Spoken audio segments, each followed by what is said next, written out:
The title of our talk for this morning is The Magical Power of Concentration. You see before you here the Magician, Tarot Key number 1. Here in the Magician we have the symbolic representation of that which is meant by concentration, of that which is meant by attention, therefore. I am a center of expression for the primal will to good, which eternally creates and sustains the universe.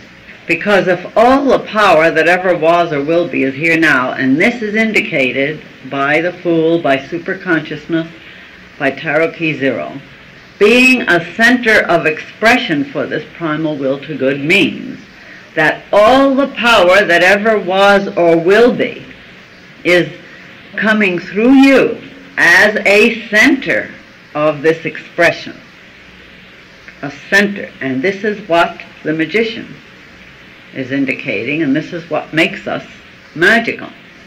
Every single human being has the magical power to concentrate. That's part of being human. I wonder if anybody here has ever had a problem worrying about something. Anything at all. If anybody has ever had a problem worrying, please raise their hands. All right, let's put it another way. Has anybody ever found that they're unable to worry and to worry very intensely? Please raise your hand. You see now, there we have it. You see now, this time no one raised their hand. This time everyone understood what I meant. Just think of what magicians we are. We have never had a problem concentrating. Now then, ask yourself the next question. Why is it that you've always been a very effective concentrator? You've been able to use concentration most efficiently for worrying, but have not been able to use concentration most efficiently for the opposite, shall we say, for enlightened faith. Now mind you, I said enlightened faith. I didn't say blind faith. All right, we're going to take that up so that we can understand a little bit more what extraordinary power we have, what magicians we are, and why then we should pay a lot, not a little, but a lot more attention to the way we're using this magic. That isn't something we have to get, you understand. Because I hope I've proven to you right now, you don't have to get the ability to concentrate. You notice where the Magician is on the Tree of Life. The Magician is coming down from the crown, which is the number 1 on the Kabbalistic Tree of Life. And that number 1 is, I am a center of expression for the primal will to good, which eternally creates and sustains the universe, and it is tied up very intimately with the Magician. And you notice that the power then pours via the power of the Magician to understanding, which is the Elohim, or the feminine principle of God. So that the divine feminine principle actually is the principle of Geburah, or discipline.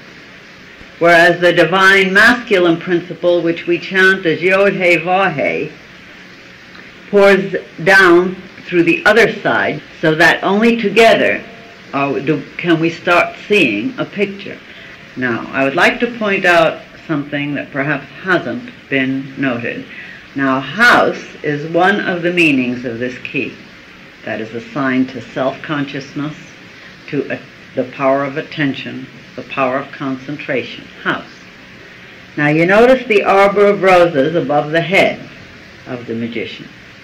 Now, what's being said here symbolically, oh, but so potently, what's being said is that where your desire is, Remember, red roses are a symbol for desire, active desire.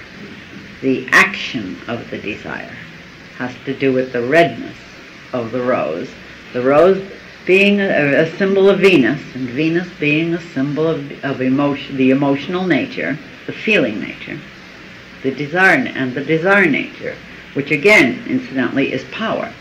Desire is power, because feeling is like the gasoline of consciousness. It's the power that drives consciousness. And here, when we look at the house, or an arbor, which is a house, what we see is that the house of attention, the house of concentration, is made up out of our desires. Now, you have often read and you've heard that whatever you desire you can bring into manifestation if you have read elementary metaphysics. But of course this is just a half-truth, because it is elementary metaphysics. The fullness of this idea has to do basically with where we permit our feelings to go, which has to involve desire, or we will not be able to keep our attention on it. Only that which means something to us will be the thing that will give us the ability to keep our attention concentrated. And this is the secret of where our attention and the power of our concentration goes.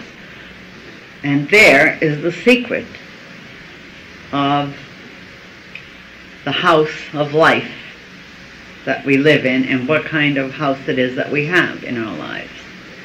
Because there, as shown by the magician, our house of life, the house we live in, that arbor, is made up out of our desires, our active desires. And therefore, no amount of anything. You have to know, incidentally, you just have to know the laws of concentration, the principles involved, in order to learn how to utilize them in a self-conscious, effective manner. And this is one of the first things that we have to come to see, to recognize. Mainly, that we had better start paying more attention to what it is we really want, rather than what we say we want or try to fool ourselves into thinking we want. We have to discover what we really want in order to be able to gain more effective control of our attention. Because only when we see what it is that we've been concentrating upon can we do things about transmuting the areas or the ways in which we bring about the finalizing. Here's the point. We don't recognize the fact that we ourselves have been the fantastic magicians. That the magic of our own power of concentration brought us this kind of relationship. We don't recognize it at all, because we're forever looking at and interpreting things in terms of how much comfort we are receiving, basically, so that even our own imaging goes unrecognized. This magical power of concentration, oh, I tell you, it isn't something you have to learn to have. But we all have to learn how to remain alert and aware of how we are using it. And then our desire will automatically, once we start to recognize how we're using it, our desire nature will automatically start changing or being transmuted, because with that self-conscious attention, we are not about to just let it go wherever it will. The more mature, the more spiritual we become, the more we learn to put our attention to desire, that which is truly fulfilling and that which is in harmony with cosmic law. Now that is the position the magician is in holding that wand. Now that wand, incidentally, is a symbol of will. The willpower is doing what? In other words, this magician, which is you and a picture of your consciousness, is being told through this tarot key to take your willpower, and it's being helped to develop it, incidentally, to take your willpower and to hold it in the position where you're going to receive from the above. In other words, our self-conscious abilities, the power of our attention, is what the power pours through, and yet that power is divine power, because that's the only power there is. So whatever it is you give your attention to, the divine power flows through it. That's the staff, as an act of will, whether we're recognizing it as will or not. And then it comes down. With the left hand, you notice the finger is pointing to the garden. And therefore, whatever the energies, the will, the desire from above, the house of desire, whatever has been pouring through, pours down into the garden and and that is what we reap. Remember, we reap the harvest out of our garden. Now, this idea of transparency has to be understood. Why do Kabbalists call the magician self-consciousness, concentration, attention, these powers, the intelligence of transparency? For a very excellent reason, because those who learn how to see what other people desire, what they're concentrating on, becomes very transparent. In other words, we're looking at other people through the colored glasses of the images that we want to see or expect to see.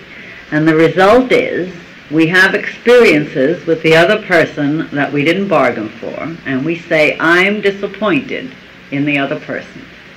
Now, when we learn how to look with all of ourselves, we are magical indeed, because we learn more and more the significance of seeing the whole person.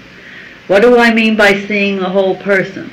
We see that which is still undeveloped as well as that which is developed. We can see that which is beautiful and yet that which is still immature. And therefore, what occurs? We do not expect the impossible.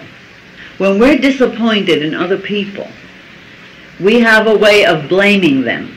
But the truth of the matter is, the power, the magical power of concentration, has not been utilized to see all of themselves. Now, we cannot learn how to see all of other people unless we first learn how to see all of ourselves. And that there again, the house, that rose arbor over us, has to do, we look out at everyone through our own house of consciousness. And only as we can see what we are and what we are not, only as we can see what we're concentrating on, only as we can see what we are permitting our attention to go to and feed, only then are we able to do things about it. As we change our own house of consciousness, our own attention, realistically, and develop it as it needs to be developed, only so then do we develop that concentration like the fire, where we pierce through surfaces, because we become the transparent consciousness. We see through, because the universal life is pouring through us. And so, you know, the pair of opposites assigned to this tarot key is life and death. To the degree you pay attention, to that degree are you alive. To the degree that the attention is withdrawn to just never lands, to that degree are we not alive. To the degree that we learn to look, and look with wonder, because do you know one of the greatest problems we face is in losing the sense of wonder. And we lose the sense of wonder mainly because we stop paying attention to the miracle that is present. You are the magician. Remember, you are the magician. And your house of concentration is something you already have. Now, all of us have to regain this sense of wonder. Now, how do we regain this sense of wonder? By learning how to look. In other words, with all of yourself. Start looking with all of yourself. Are you going to look at a mountain? Look with all of yourself. Search out every detail of form, of shadow. Are you going to watch a bird? Watch it with all of yourself, having that above, in other words, and by all. It's the vastness of your soul which is the real all that is seeing through and into and concentrating. The magic has to do with bringing that vast selfhood in and through the concentration of the complete concentration and seeing the things that we missed out on before. Do you want love? Then start loving with all of yourself. Don't worry about what the other person should be like. You see, you have to see yourself. You have to know what you need. You have to know what your own qualities are. You have to know what your own requirements are in the way of temperament and type. And you have to know it realistically by having studied what you really want and also studied what you got that you found out you didn't want. All of life has to be an interaction, an interrelationship. And the beauty of interrelationship, the fulfillment in interrelationship, is what God intends for you. God intends it for you. If you haven't got it, it's only because you have not yet learned how to focus correctly. You're learning. Whatever sorrow you've had, that's part of the learning process. But God intends you to walk in joy, mainly because it's the only way God can walk joyfully. Don't you see? I mean, God has a self-interest here. Let's face it. Let's look at things as they are. God has a self-interest. Now, you'll say, well, doesn't that sound a little selfish of God? Well, what else has God got? There is nothing else except God. So naturally, you're part of the way God is. You are an aspect of the selfhood of God. I am. Everybody is, and everything is. It includes the creatures, it includes the atoms, it includes all things. So you see, divine fulfillment is the inevitable goal. It is accomplished via the fantastic power of magic, the power of our attention, your attention. So as you use your magical power of concentration to learn what to pay attention to and how, and with all of self. That means the more vaster, diviner aspect of self. To that degree do you find yourself being fulfilled everywhere, in work, because you'll know how to utilize it.